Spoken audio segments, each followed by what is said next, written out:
ሰላም ጤና ይስጥልን የተወደዳችሁና የተከበራችሁ የጣና ቴሌቪዥን አድማጭ ተመልካቾቻችን የሚያዝያ 9 ቀን 2018 ዓ.ም የምሽት ጣና ዜናችን ተጀምሯል። ዜናዎቹን እየመራው አማራ ሰፋ ብሬያችሁ ቆያለሁ። በቅድሚያም አርዕስተ ዜናዎቹን እናስቀድም።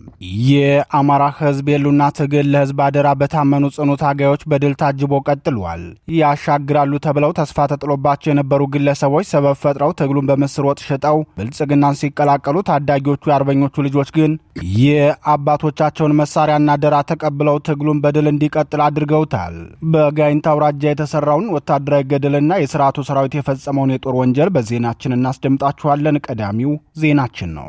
የብልጽግናው ወታደራዊ ካምፕ በየቀኑ እየሳሳና እየተመናመነ ነው። ከአንድ ቲም በላይ የሆኑ የፓራ ኮማንዶ አባላት መሪዎችን ተከትለው ሚስጥራዊ ሰነድና ወታደራዊ ትጥቃቸውን እንደያዙ ፋኖን ተቀላቅለዋል። የጎጃሙን ልዩ ድል ዜናችን በዝርዝር ያስደምጣችኋል።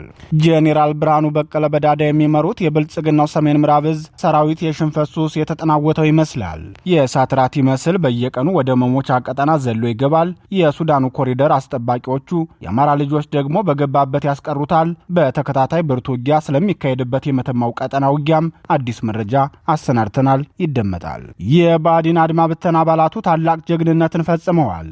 ወቀሳና ግምገማ እንደሚያጨሱ ሲጋራ ሱስ የሆነባቸው ጄኔራል አሰፋ ቸኮል ለሌላ ዙር ግምገማ የተዳረጉበት ክስተት በ87ኛ ክፍለ ጦር በኩል ተፈጥሮባቸዋል። የአድማ ብተናዎቹ ጀግንነታቸው ምንድነው? ጄኔራል አሰፋ ቸኮልን ባለቆቻቸው ያስወቀሳቸው ክስተትስ ምንድነው? የሚለው ዜናችን በዝርዝር ያሰናዳ ነው መረጃችን ነው። ሰዓቱ ሲደርስ ይቀርብላችኋል። የተወደዳችሁና የተከበራችሁ የጣና ቴሌቪዥን አድማጭ ተመልካቾቻችን እነዚህንና ሌሎች የግንባርና የትንታኔ ዘገባዎችን ይዘናል። እስከ ዜናዎቻችን ፍጻሜ ድረስ አብራችሁ እንድትቆዩ እየጋበዝን ወደ ዝርዝር ዜናዎቹ እናልፋለን።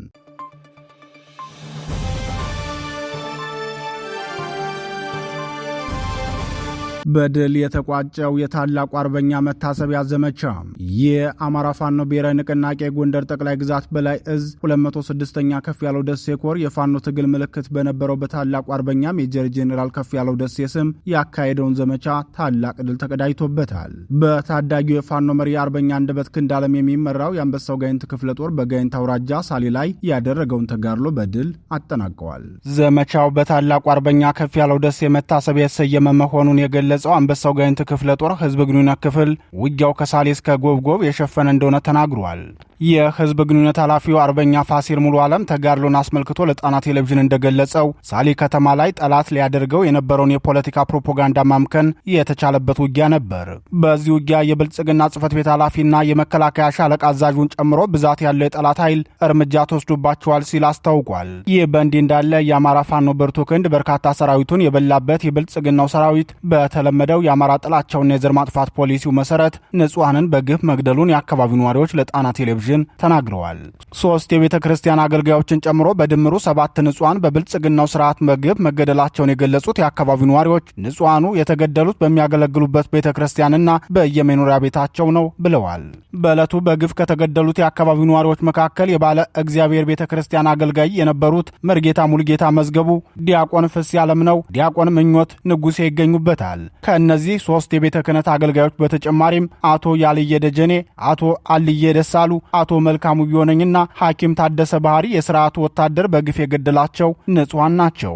የዕለቱን ተጋድሎና የሥርዓቱን ወታደር የጭካኔ ተግባር አስመልክቶ የአማራ ፋኖ ብሔራዊ ንቅናቄ ጎንደር ጠቅላይ ግዛት በላይ ዘለቀ ዕዝ አንበሳው ጋይንት ክፍለ ጦር ህዝብ ግንኙነት ኃላፊ አርበኛ ፋሲል ሙሉ ዓለም ከጣና ቴሌቪዥን ጋር ያደረገውን አጠር ያለ ቆይታ ተከታትለን እንመለስ። ዛሬ ጠላትን አይቀጡ ቅጣት መቅጣት ተችሏል ማለት ነው። እንግዲህ ከጧት ከንጋቱ አንተም እንዳልከው የጧቱን ዘግበነዋል ብለህ ነበረ። እንዳልከው አንተ እንግዲህ በብላቴ ነው አርበኛ አንደበት ክንዳለም እየተመራራት ላይ ሳሊ ከተማ ላይ እና ሌሎችም ቀጠናው ላይ ባሉ ከተሞች ምርጫ ቅስቀሳ አድርጋለሁ ብሎ አስቦ ነበር ጠላት ተንቀሳቅሶ በጧት የመጣው። ነገር ግን ያሰበው ሳይሆን ያላሰበው ገጥሞታል። በዚህም እንግዲህ አንድ የጽሕፈት ቤት ኃላፊና ፖሊሶች፣ ሚኒሻዎች እና የተለያዩ የጠላት ኃይሎች ጧት በነበረው ውጊያ ተደምስሰው ነበር ሳሊ ከተማ ላይ ማለት ነው። ከዛ በኋላ እንግዲህ በዛ የተበሳጨው ኃይል ንጹሐንን ከጧት ጀምሮ ነው እንግዲህ ሲረችን የዋለ ማለት ነው። ከዛ በኋላም እንግዲህ ከጧቱ ውጊያ በኋላ ከእንደገና ኃይላችን አጠናክረን ከ5 ሰዓት ተኩል ጀምሮ እስካሁን ምሽት ድረስ ከሳሊ እስከ ጎብጎብ ድረስ እጅግ በጣም እልህ አስጨራሽ የሚባል ውጊያ ጠላት ኃይሉን ይዞ እየሸሸ እኛ እየተከተልን እጅግ በጣም ኃይለኛ የሆነ ውጊያ አድርገናል። በዚህም እንግዲህ የመከላከያ ሻለቃ አዛዥን ጨምሮ ሌሎችን ብዛት ያላቸው የጠላት ኃይል ተደምስሷል ማለት ነው።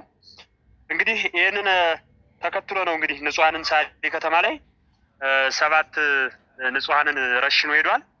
በጣም የሚያሳዝነው እና የሚገርመው ግን ቤተክርስቲያን ውስጥ 3ቱን ቤተክርስቲያን ውስጥ አገልጋይ የቤተክርስቲያኒቱ አገልጋይ የሆኑትን ሰዎች ከቤተክርስቲያን አውጥቶ በር ላይ ነው የረሸናቸው እዛው ቤተክርስቲያኒቱ ላይ።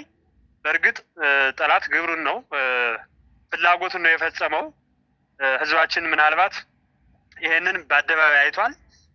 ከዛ ውጪ ሌሎች 4 ሰዎችን እንዲሁ ከየቤታቸው አውጥቶ ምንም በማይመለከታቸው አንድ ሐኪምን ጨምሮ 3 ንጹህ አርሶ አደሮችን ከቤታቸው አውጥቶ እንግዲህ ረሽኗል ማለት ነው። እነሱም እንግዲህ በዝርዝር ዲያቆን ፍሴ መርጌታ ሙሉጌታ መዝገቡ፣ ዲያቆን ፍሴ አለምነው፣ ዲያቆን ምኞት ንጉሴ እነዚህ እንግዲህ ሳሊ ከተማ ውስጥ የባለ እግዚአብሔር ቤተክርስቲያን አገልጋይ የነበሩ ከቤተክርስቲያን አውጥተው የረሸኗቸው ማለት ነው። ከዛ ውጭ አቶ ያልየ ደጀን፣ አቶ አልየ ደሳሉ፣ አቶ መልካሙ ቢሆነኝ፣ ሐኪም ታደሰ ባህሩ እነዚህ ደግሞ ከየቤታቸው አውጥተው ያለምንም ምክንያት ረሽኗቸው እንግዲህ ሄደዋል ማለት ነው። በእርግጥ ጠላት ፍላጎቱን አላማውን እንደው ሰርቶ ነው የሄደው። ይሄ የሚታወቅ ነገር ነው። ለአማራ ሕዝብ ያለውን ጥላቻ ስርዓቱን እናውቀዋለን። ያንን ግብሩን ነው ፈጽሞ የሄደው ወንድም አለም። እንግዲህ ይህን ይመስላል ከብዙ በጥቂቱ።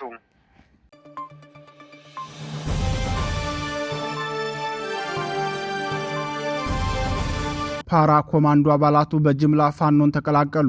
በየቀጠናው እየፈረሰ ያለው የባዲን ጸጥታ መዋቅር ዛሬም በጎጃም ቀጠና በገፍ መፍረሱን ቀጥሏል። ከአንድ ቲም በላይ የሆኑ የባዲን ብልጽግና ፓራ ኮማንዶ አባላት የአማራ ፋኖ ብሔራዊ ንቅናቄ አጼ ቴዎድሮስ ዕዝ 201ኛ ኮርን ተቀላቅለዋል። በየቀጠናው እየፈረሰ ያለው የባዲን ጸጥታ መዋቅር ዛሬም በጎጃም ቀጠና በገፍ መፍረሱን ቀጥሏል። ከአንድ ቲም በላይ የሆኑ የባዲን ብልጽግና ፓራ ኮማንዶ አባላት የአማራ ፋኖ ብሔራዊ ንቅናቄ አጼ ቴዎድሮስ ዕዝ 201ኛ ኮርን ተቀላቅለዋል። ከአንድ ቲም በላይ የሆኑ 12 የፓራ ኮማንዶ ጋንታ መሪውን ጨምሮ ፋኖን መቀላቀላቸውን የገለጸው የአጼ ቴዎድሮስ ዕዝ 201ኛ ኮር ህዝብ ግንኙነት ሙሉ ትጥቃቸውንና አስፈላጊ ሰነዶችን እንደያዙ ነው። የፓራ ኮማንዶ አባላቱ የ25ኛ ክፍለ ጦር አባሎች ሲሆኑ 201ኛ ኮር 74ኛና 54ኛ ክፍለ ጦርን ነው የተቀላቀሉት ብለዋል። ያለ አንድ ጥይት ተኩስ ተቋሙን እያፈረስነው ነው ሲል የገለጸው የህዝብ ግንኙነት ኃላፊው ፋኖ ሀብታሙ የሱፍ የጠላት ኃይል ላይ በደረሰበት ጉዳት ስነ ልቦና የተሸረሸረው የስርዓቱ አገልጋይ አባል የነበሩት በየተራ ወደ ፋኖ እየተቀላቀሉ ነው ሲል ተናግረዋል። ፋኖን የተቀላቀሉት የፓራ ኮማንዶ አባላቱ በበኩላቸው ስርዓቱ ምንም አቅም የሌለው መሆኑን በሰሞኑ የተሰሩ ስራዎች በአይናችን አይተናል፣ ሴራውንም ተረድተናል። ለዚህ ሴረኛ ዘረኛና ዘር አጥፊ ስርዓት መተኪያ የሌለው ህይወታችን መገበር አንፈልግም ሲሉ ተናግረዋል። ይህ በእንዲህ እንዳለ አፋብን በ6 ግንባሮች ባካሄደው ውጊያ ከፍተኛ ድል አስመዝግቧል። በአፋብን ወሎ ቤት አማራ ምኒልክ ዕዝ 105ኛ ኮር ስር የሚገኙት አርበኞች በ6 የተለያዩ ግንባሮች ባካሄዱት ውጊያ የብልጽግናውን ወታደሮችና አመራሮች እርምጃ በመውሰድ የምርጫ ቁሳቁሶችን በማውደም ከፍተኛ ድል አስመዝግበዋል። ኦፕሬሽኑ የብልጽግናውን ወታደራዊና አስተዳደራዊ መዋቅር ክፉኛ የጎዳ መሆኑ ተገልጿል።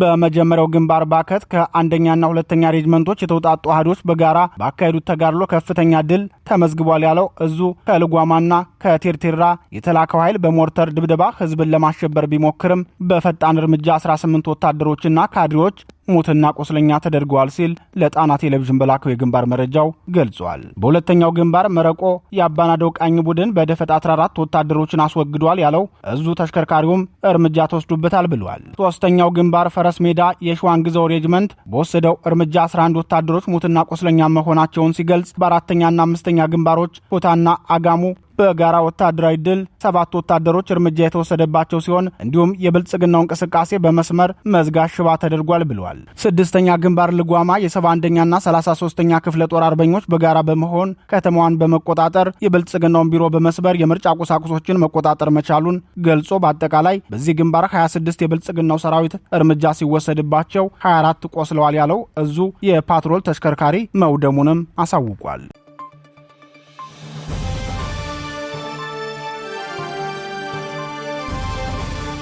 የቀጠለው የኮሪደሩ ልዩ ተጋድሎ የብልጽግናው ሰራዊት በሱዳን ኮሪደር አዋሳኝ አካባቢዎች በሜካናይዝድ የታገዘ ጦሩን እያንቀሳቀሰ በሚገኝበት ወቅት በፋኖ ድንገተኛ ጥቃት በርካታ ሰራዊቱ ሙትና ቆስለኛ መደረጉ ተገለጸ። ከትናንት ጀምሮ በምዕራብ ጎንደር ቀጠና በመተማ በቋራና በአርማጮ በረሃማ አካባቢዎች በርካታ ኃይሉን እያንቀሳቀሰ የሚገኘው የብልጽግና የሱዳንን ኮሪደር ሙሉ ለሙሉ ለመቆጣጠር ያለመ ዘመቻ መጀመሩንም የጣና ቴሌቪዥን ወታደራዊ ምንጮች ገልጸዋል። ከመተማ ሽንፋና ከሽንፋ ወደ ቋራ በሜካናይዝድ የታገዘ ኃይሉን በገፍ እያስገባ እንደሚገኝ የገለጹት ወታደራዊ ምንጮቻችን ከመተማ እስከ አርማጮ ያሉትን የሱዳን ኮሪደሮችና በቋራ በኩል የሚገኙ ቁልፍ ወታደራዊ ቦታዎች በብልጽግናው ሰራዊት እንዲያዙ ከቀጠናው ኮማንድ ፖስት መመሪያ መውረዱን ጨምረው ገልጸዋል። ይህን ተከትሎ ሰፊ እንቅስቃሴ እያደረገ የሚገኘው የብልጽግናው ጦር በትናንትናው ዕለት በአማራ ፋኖ ብሔራዊ ንቅናቄ ጎንደር ጠቅላይ ግዛት በላይ ዘለቀ እዝ መተማ ላይ በተፈጸመበት ጥቃት በርካታ ሰራዊቱ ሙትና ቆስለኛ መሆኑን መዘገባችን ይታወሳል። በዛሬው ዕለትም ከማዕከላዊና ምዕራብ አርማጭሆ አካባቢዎች ተነስቶ ወደ ፋኖ ቀጠና የገባው የብልጽግናው ሰራዊት በፋኖ በተፈጸመበት የደፈጣ ጥቃት ከፍተኛ ኪሳራ ማስተናገዱን የጣና ቴሌቪዥን ምንጮች ገልጸዋል። ከሱዳኑ አገዳሪፍ ግዛት ጋር በምትዋሰነው አብደራፊ ሰፍሮ የነበረው የብልጽግናው ሰራዊት ከሌሎች የምዕራብ ጎንደር ከተሞች ኃይል በመጨመር ዛሬ በሌሊት ወደ ፋኖ ቀጠና ዘልቆ ለመግባት ሲሞክር በተፈጸመበት የደፈጣ ጥቃት ወታደራዊ ተሽከርካሪ ላይ የነበሩ የብልጽግናው ሰራዊት አመራሮችን ጨምሮ ሌሎች በርካታ አባላቱ ሙትና ቆስለኛ መደረጋቸው ተገልጿል። የፋኖን የደፈጣ ጥቃት ተከትሎ በሞርተር በዙ 23ና ዲሽቃ የታገዘ ለሰዓታት የዘለቀ ውጊያ መደረጉን የገለጹት ምንጮቻችን በመጨረሻም በሜካናይዝድ ታግዞ የገባ የብልጽግናው ሰራዊት ወደ ኋላ በማፈግፈጉ የሩምታ ተኩሱ እንደበረደ ተናግረዋል። በውጊያው በርካታ የብልጽግናው ሰራዊት አባላት ጉዳት አስተናግደው ወደ ሕክምና መግባታቸውን የዓይን እማኞች ለጣና ቴሌቪዥን ገልጸዋል። የቀጠናው ኮማንድ ፖስት አዛዥ በተለይም የጦር መሪዎቹን ሰብስበው የሱዳን ጦርነት እየተባባሰ በመምጣቱ ቀጠናውን መዝጋት አለብን፣ ቀጠናውን ካልዘጋነ የጽንፈኛው ኃይል የበለጠ ይጠናከርብናል የሚል መልእክት አስተላልፈው እንደነበር የገለጹት የጣና ቴሌቪዥን ወታደራዊ ምንጮች ብልጽግናው ይህንን ስልት የተጠቀመው ከዚህ በፊት በተደጋጋሚ ፋኖን ከሱዳን ኮሪደር ለማጽዳት በሚል ዘመቻ አውጆ በገባበት ወቅት በርካታ ሰራዊቱ ስለተመታበትና ሰራዊቱ በመሰላቸቱ እንጂ የሰሞኑ የሌሊት ዘመቻን ፋኖን ለማጥፋት የታቀደ ነው ብለዋል።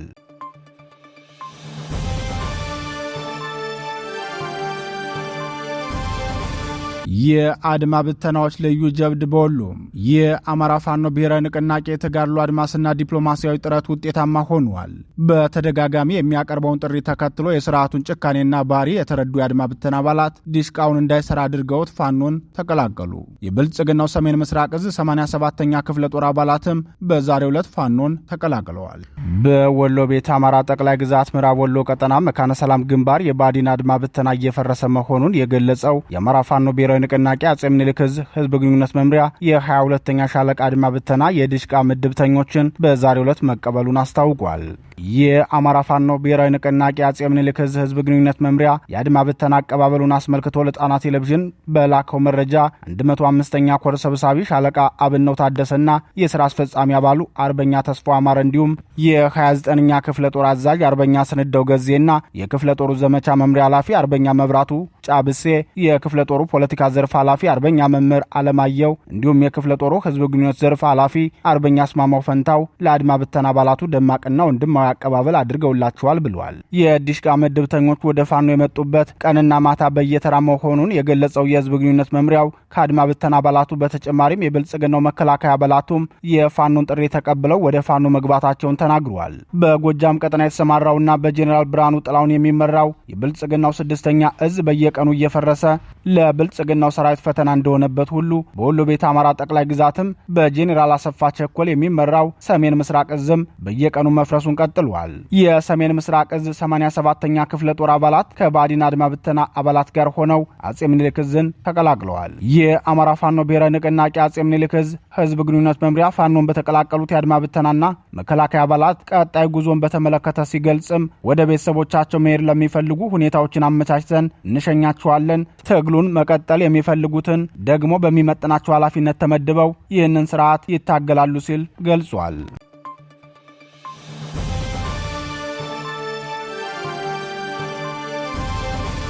የተወደዳችሁና የተከበራችሁ የጣና ቴሌቪዥን አድማጭ ተመልካቾቻችን የሚያዝያ 9 ቀን 2018 ዓ.ም የምሽት ጣና ዜናችን የተከታተላችሁትን ይመስል ነበር። ምርጫችሁ አድርጋችሁ ስለምትከታተሉን ከልብ እናመሰግናለን። ተሰናበትናችሁ። ጤና ይስጥልን።